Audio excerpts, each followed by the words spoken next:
Alright guys, so today I'm going to be installing a motorcycle USB charger on the Marauder. Got this one, specifically this one, because it has a voltmeter on top, so I know how much power the battery's at, and it has a switch, because I know once you hardwire these in, they can also kill the battery if you don't use your bike that often.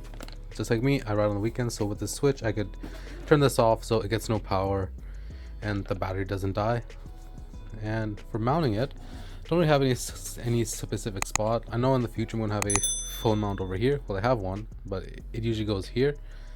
So thinking right here should work, or on this side, because I'm also going to be having like a bag in the front to hold all my batteries while I'm on the go for riding. So I really want to have this so I can recharge those.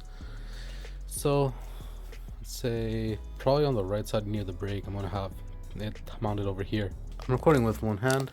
This is what's in the box. Pretty much the cables, the actual switch, and instructions. That's about it. So here's the better view. Comes with the whole charger, the wiring for it, this little adapter piece, instructions, and the mounting hardware, and also its spare fuse.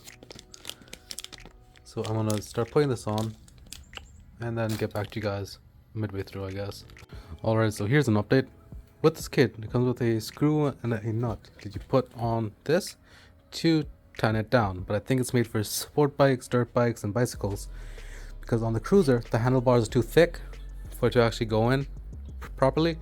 So instead of getting another bolt or a nut to place on this, I'm going to be using a zip tie and just hold in place. But with the adhesive tape and this, it shouldn't go anywhere. It should be fine. So I'm going to keep it like that. And now we're going to try and figure out how to do the wiring. For that, you are going to need a bunch of zip ties. So I picked some up from a dollar store, like $1.25, or about $1.75 for these ties. That's good enough. Use those and try and find a way to get. I'm gonna go from here, the handlebar, hoop them into this, and try and figure out how I can get this through. I'm gonna go there. I don't think I'm gonna remove the cover here. I'm just gonna try and feed it through underneath the tank. Just feed it through so I can get it to the battery. And I want to do the all off camera and then show you guys at the end where I put it. But see this frame piece here? I think I'm just gonna go with that. Try and go as much as I can with that underneath. If need be, if I make it tight over here and then move the wire all the way up, make it tight up here, I think I might not need to use a tie underneath here, but I'm gonna have a look and see if I can do that. Alright, I'll be right back. Alright, so now this is what I have so far. I have the actual battery charger. I'm feeding it through the same loop as the clutch line. Going through that, I didn't want to remove the tank on this, so I unbolted this from here, this cover. I put it through and moved it right underneath and it's hip tied right here.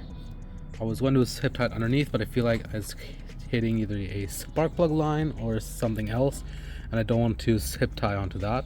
So I'm just gonna leave this a little bit loose and see how it goes. Hopefully the heat from the engine doesn't burn it, but I'm gonna see how it goes for a couple of rides. I might add another zip tie down here for some more support, and then connect it up to the battery. So I'll do that and be right back. Alright, so I wired it up, I removed that, but I hear hopefully this is fine. Hopefully that doesn't spark or anything. But anyways, so right now it's off. Turn the switch on. Shows 12.7 volts. That's how much is in the battery right now. And this isn't moving. This is good. So now when I'm on a ride, I can use this, and when I'm done the ride, because this is on, it will drain power, but if I flip the switch, it won't drain any power, killing the battery over the week where I don't use it. So we're golden, and that's how we've installed a USB charger on the Marauder. You could do this for pretty much any bike. Just make sure you feed the wiring through, so when you do turn the handlebars and everything, it doesn't pull, and that should be good to go. Alright, that's it for this video. Hopefully you guys enjoyed it. I'm going to leave a link for this exact one down in the description if you guys want to go check it out and pick one up for yourself. If you guys do, it is a affiliate link, so I will get some commission back for it, just so you guys are aware. It'll help out the channel and everything. So with that, I'm gonna catch you guys later.